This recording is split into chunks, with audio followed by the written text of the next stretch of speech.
राजस्थान के रहने वाले हैं, नौकरी की तलाश कर रहे हैं, और ऐसी नौकरी हम बता देते हैं आपको अभी कौन सी नौकरी चल रही है। ऐसी नौकरी जिसमें कोई पढ़ने लिखने की ज़रूरत नहीं है, कुछ करने की ज़रूरत नहीं है, रात दिन मेहनत करने की भी ज़रूरत नहीं है, और आपको पैसा भी मिल जाएगा और नौकरी भी। अरे रे रे, ऐसी कौन सी नौकरी हो गई भैया? राजस्थान में ही चल रही है। पता है कौन सी नौकरी है? दलाल बनने की नौकरी। दलाल बन जाइए, लाखों कमाइए। ओहो, सच में ऐसा हो रहा है राजस्थान के अंदर। क्यों ऐसा बोल रही हूं आज, सुनिएगा ध्यान से और प्रूफ के साथ बात करते हैं भैया, फैक्ट्स बताते हैं आपको। अभी हाल ही में एक खबर आई थी 2 दिन पहले, आपने सुन ली होगी। तहसीलदार साहब, कौन से तहसीलदार साहब हैं ये हैं बसंत परसोया तहसीलदार। उनका दलाल था रवि उर्फ रिंकू कलाल।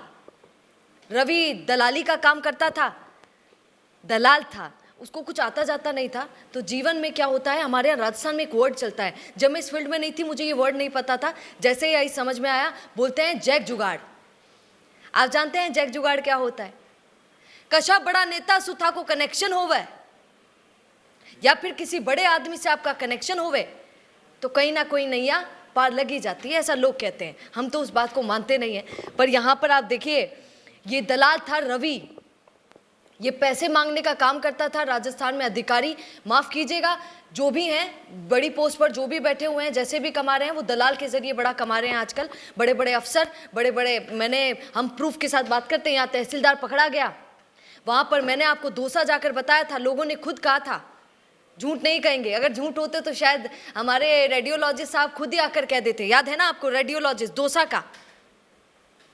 और वहां पर लोगों ने कहा कि दलाल काम करते हैं मैडम, बिना दलाल के तो आज तक बिना कैसे न पैसे दिए योजना का लाभ ही नहीं उठाया। ऐसा होता है। यहाँ पर तहसीलदार बसंत जो है, वो जो परिवादी था, उसको काम था, क्या काम था उसको? जमीन नामांतरण, यानी कि जमीन अपने नाम करवाना। जब कोई बुजुर्ग मर जाता है या फिर उनके नाम होता है, उसको अपने नाम करवाने का जो कार्य होता है, तो वो तहसीलदार के पास गया, बात रखी। तो तहसीलदार साहब खुद तो कुछ कह नहीं सकते हैं ना, आजकल वीडियो का जमाना है, वीडियो बन जाती है तो वायरल हो जाते हैं, और वायरल हो जाते हैं तो नुकसान हो जाता है। तो एक बीच में दलाल रखा जाता है। वो दलाल क्या करेगा? देखिए, काम धंधा भी ज्यादा नहीं है दलाल का, बस लोगों के पास जाकर बोलो, सर जी से काम कराना है क्या? हाँ, सर जी से काम कराना है तो पैसे देने पड़ेंगे, पैसे भरने पड़ेंगे। और सर जी वहां बैठे हैं रूम में, ऑफिस में, और वो पहले पैसे दो। और कितने पैसे मांगे परिवादी से? 5 लाख रुपया। अरे गजब करे भैया। वो सोचते हैं 20 लाख की प्रॉपर्टी है, 5 लाख आपा ही ले ले। वहां ये क्या करेंगे? गजब की दुनिया है। ऐसा ही बैंकों में भी होता है। जब लोन लेने जाते हैं तो 50,000 पता नहीं किसको देने पड़ते हैं, फिर जाके तो लोन पास होता है। झूठ नहीं बोल रही हूँ, आंखों देखा है, आप सबको पता है, इसमें कोई दो राय नहीं कि कहाँ कहाँ कौन कौन खा रहा है। तो देखिए, फिर 5 लाख लेते तो दलाल को सेठ जी कितना देते? तहसीलदार साहब, आप सोच सकते हैं, ये भी एक काम हो गया है। पर याद रखिएगा, हराम का पैसा कभी पचता नहीं है, कभी काम आता नहीं है, जीवन में याद रखिएगा। शायद आपको लगे मैडम जी आप ये ज़्यादा हिंदी बातें नहीं करिए, ये हकीकत है, कभी देख लीजिएगा किसी को।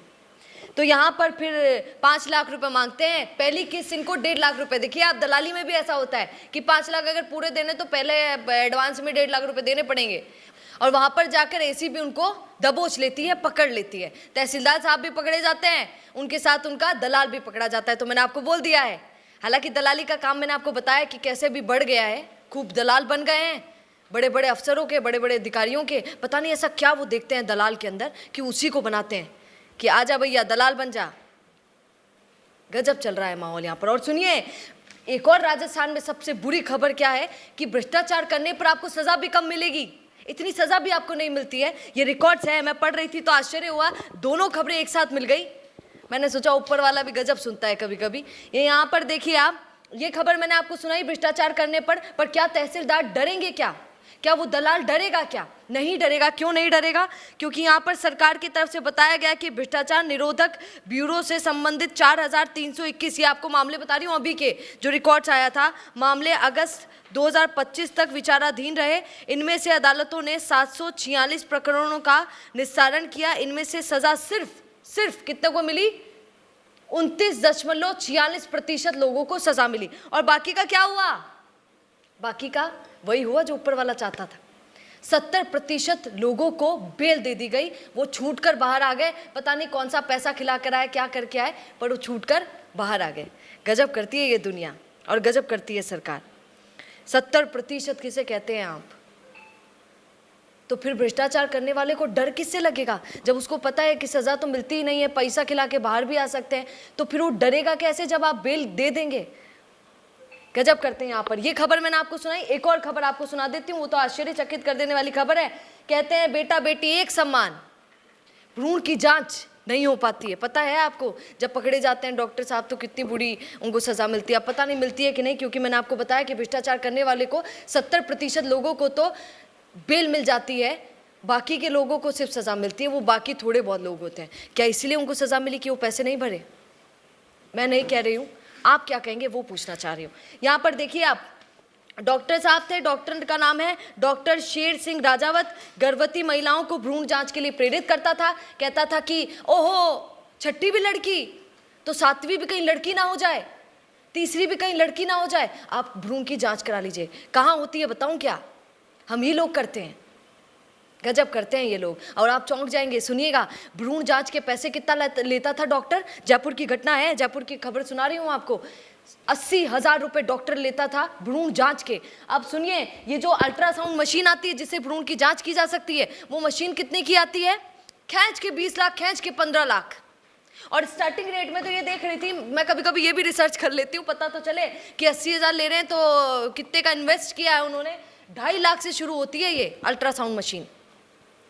डॉक्टर साहब खींच के 15 लाख की भी लेकर आए होंगे। तो सोचिए, एक एक पेशेंट से 80-80 हज़ार ले रहे हैं। और चाहे माता पिता गरीब होंगे, कई पेरेंट्स ऐसे होते हैं लड़की के चक्कर में करवा ही लेते हैं कि माँ का बाद की भी छोरी ना हो जावे, ई बार तो माना छोड़ो ही चावे। और उन्हीं चक्करों में हम लोग ये काम कर देते हैं। भ्रष्टाचारी वो अधिकारी ही नहीं है, वो अफसर ही नहीं है, वो डॉक्टर ही नहीं है। हम लोग भी उतने ही बड़े क्रिमिनल हैं जो जाकर उनको पैसा दे देते हैं। अगर बिजली का बिल ज़्यादा आ गया है, 1 लाख बिजली का बिल आ गया है, तो फिर जाकर वो क्या बोलते हैं उसको, सेटलमेंट बहुत कराते हैं ना राजस्थान में वर्ड। अरे सर जी सेटलमेंट कर दीजिए। आप तो बताइए कि साइड से जेब में डालना कितना है। ये हमारी भी तो बहुत बड़ी कमी है कि राजस्थान के लोग भी, क्योंकि भ्रष्टाचार इतना बढ़ गया है कि हम भी ये सोचने लगे हैं कि बिना भ्रष्टाचार के कोई काम नहीं होता है, तो थोड़ा पैसा दे देंगे तो हो जाएगा ना।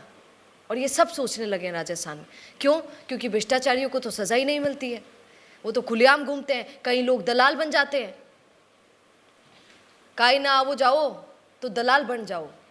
क्यों? क्योंकि उसमें पैसा भी है और किसी को पता भी नहीं चलता। ये दलाली के बारे में मैंने आपको राजस्थान की खबर बता दी है। आपके यहाँ कैसा तहसीलदार है? आपके तहसीलदार के बारे में अगर आप बताना चाहें, कुछ राज खोलना चाहें, कमेंट में ज़रूर बता दीजिएगा। कोई और अफसर या फिर कोई भी, आप भी किसी के बारे में जानते हैं, हॉस्पिटल में जा रहे हैं और कोई भ्रष्टाचार कर रहा है, कहीं पर भी जाने कोई कर रहा है, तो अगर बता सकते हैं तो बताइएगा ज़रूर। बने रहिए द फैक्ट इंडिया के साथ। नमस्कार। और सुनिए, आस नहीं छोड़नी चाहिए, एक दिन भ्रष्टाचार मुक्त राजस्थान जरूर बनेगा। क्या इस पर कहेंगे? कमेंट जरूर कीजिएगा। नमस्कार। रुकिए और जरा ध्यान से सुनिए। क्या आप हमारी इन खबरों से अपने व्यापार को भी बढ़ाना चाहते हैं? तो आप भी खबरों के दौरान इस तरह के एलिमेंट्स पर अपना विज्ञापन दे सकते हैं, या फिर ऐसे खबर के 1 मिनट बाद अपना पूरा विज्ञापन डलवाएं, जो कि 8 लाख से ज्यादा सब्सक्राइबर्स और फॉलोअर्स वाले द फैक्ट इंडिया चैनल्स और पेजेस से राजस्थान के कोने कोने में पहुंचेगा। और इससे आपका व्यापार, ब्रांड सब कुछ बढ़ेगा।